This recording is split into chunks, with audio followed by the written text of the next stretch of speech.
Welcome to Real Estate Real Talk with me, Skyleigh. I'm a realtor, coach, and founder of Forever Kamloops and Forever Kelowna Real Estate Groups and the creator of Elevation Real Estate, the realtor coaching platform. After nearly a decade in this industry, I've built a business that gives me more freedom, more income, and more time with the people I love. And now I'm here to help other realtors do the same. This podcast is for agents who want to build a thriving real estate business without burning out. We talk about scaling smart and building systems so you can buy back your life, because life shouldn't feel like all work and no play.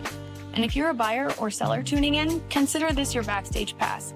You'll hear unfiltered conversations with top agents and industry pros, giving you the same insights we share behind closed doors. Knowledge is power, and the more you know, the better you can advocate for yourself and work with someone who truly has your back. Let's get real. Okay, we are back again. TJ, I couldn't let you go that easily. I wanted to have a episode 2, section 2 with you because we were talking a little bit about AI, and I think that there's some really good feedback that we can chat about, just because AI obviously is powerful within our industry, but there's people who are using it really well and people who are using it wrong. If you guys didn't hear the episode that we just did, I'm sitting here with TJ from TJ and Steph Real Estate Group here in Kelowna.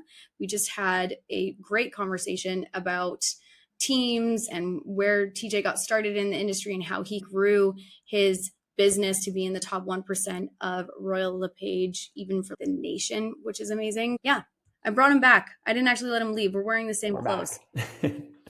But tell me your feelings around AI, because I am very into AI right now. Yeah, I think it's an awesome resource. I think the biggest thing, and I've already said it to you a couple of times, like it's not replacing humans. So a lot of agents are using it as their backbone to like automate everything, all their follow-ups, absolutely everything. The aspect of the human touch can't get lost. Picking up the cinder block phone, making the call, connecting with clients, not sending emails that are clearly written through ChatGPT or other platforms like that. People want like authenticity. So I think there's so much good stuff with it. It's very scary because of how the growth curve with this all is insane. So there's a lot of it that scares me, but there's a lot of cool things that can really take and help us buy back our time as agents, where there's low dollar per hour tasks that we can then start to automate, but running it through the filter of, are we overdoing it? Because I think, like you said, there's a lot of agents who are using it as a crutch versus a resource, but it's amazing. Like what used to take us like an hour to curate the right listing right up for a property, we can now do in 3 minutes through the right prompts, talking about the property, the location, all these types of things. That's a very small piece of it all, but just things like that, or putting in a 300-page strata document package and asking specifically about strata lot 60, and it just Coles notes it for you. Again, you can't rely on it completely to replace things, but to go and looking for stuff and finding stuff, it's insane. Yeah, I definitely love it for so many reasons. And it terrifies me, like you said, kind of all at the same time, because I don't know if you've even heard of people using this right now. And I'm like, this is a huge mistake. It's like the AI bot dialer. And I'm like, you can't do that. It doesn't, you can train it, I'm sure. But I've heard them and went on some of these test our AI bot. And it's not the same. Like people want to be like belly to belly with people. They want the human connection. There's 6 things that people look for in every single aspect of their decisions throughout the day. And one of those big things is like human connection. Like every decision we make is to fill a certain bucket within ourselves.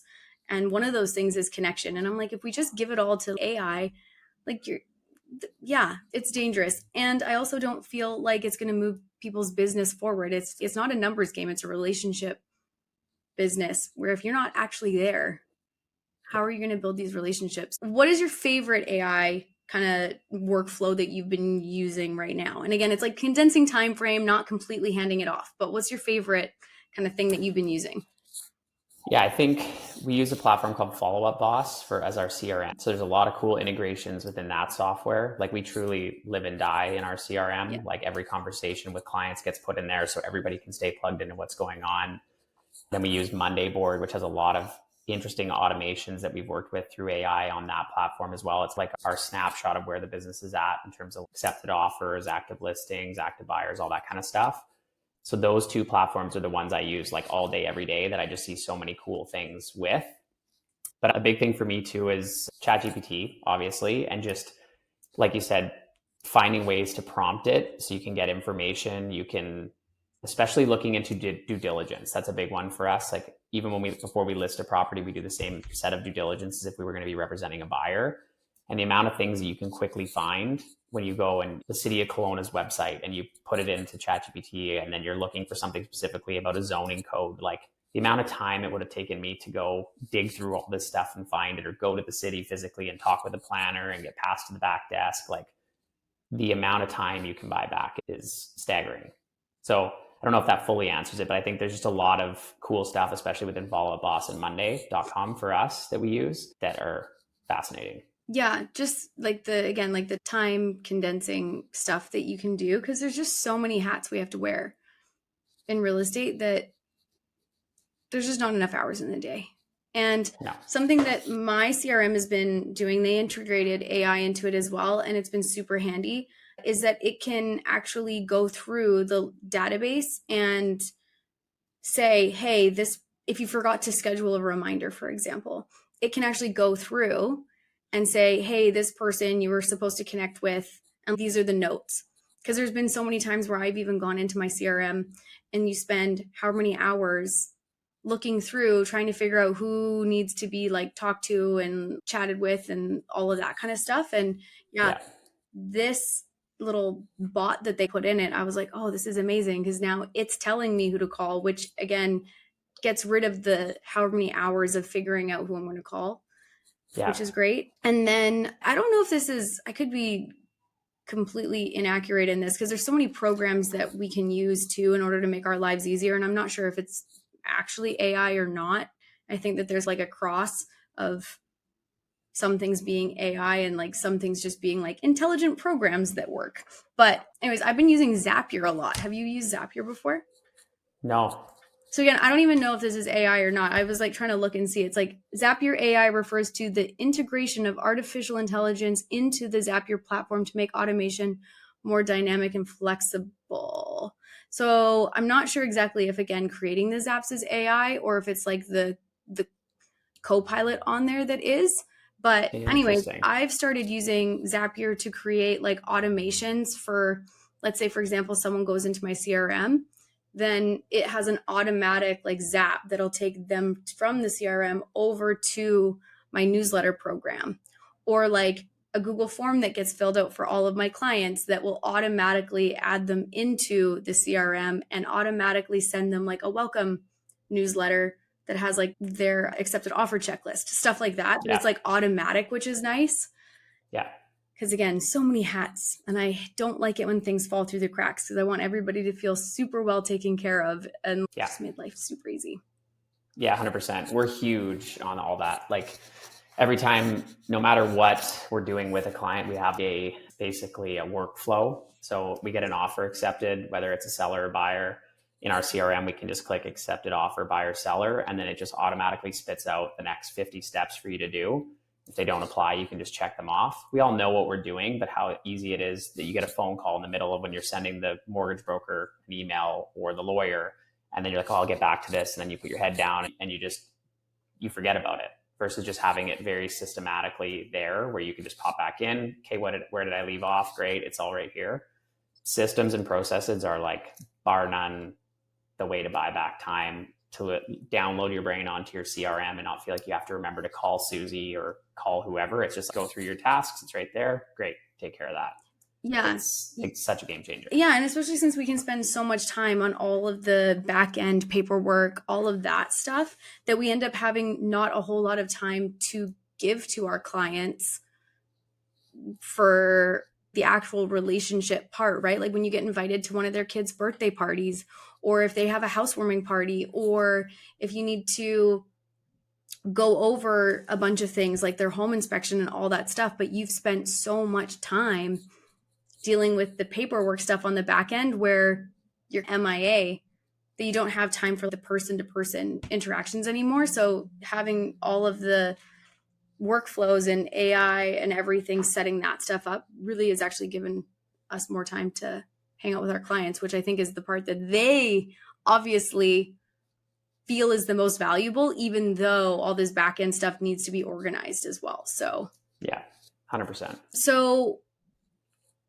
I'm curious to know for like your marketing and all that stuff. I know you said you're not really the marketing guy, but do you have a bunch of your like marketing and stuff AI for that, or like? A little bit. We have a marketing meeting, like we had it last week and we have another one next week, basically building out like our 33 touch plan before the year starts. Cool. So we have everything pre-planned for the year for all our clients. There's definitely aspects of that get done through AI as well. Yeah, again, not my kind of area of expertise. I kind of high level watch and see what everybody's doing in the conversations. But in terms of what the girls are doing, I don't know all the aspects, which is actually a good thing, I think, because a lot of times I used to be so like, I got to know how everything's working and going. But if it ain't broken, don't fix it. So it's, yeah, a little bit of AI, but a lot of just pre-planning and building out everything before being reactive, but being proactive to have the program in place before that year comes up. Yeah, definitely. Actually, you know what? You're reminding me, something that I have on my list of things to do today is that I am going to be going and hanging out in ChatGPT because I created a project so that I can create a like downloadable piece of content for people to go see all the different Christmas lights and the fun Christmas activities throughout the month of December. But if I was to do that and just go on to Google and have to gather all that information and then copy and paste it over and organize it chronologically based off of the events that are happening and create a map, like that would take me weeks. And I'm like, it's already December 1st. I need to have this in a couple hours.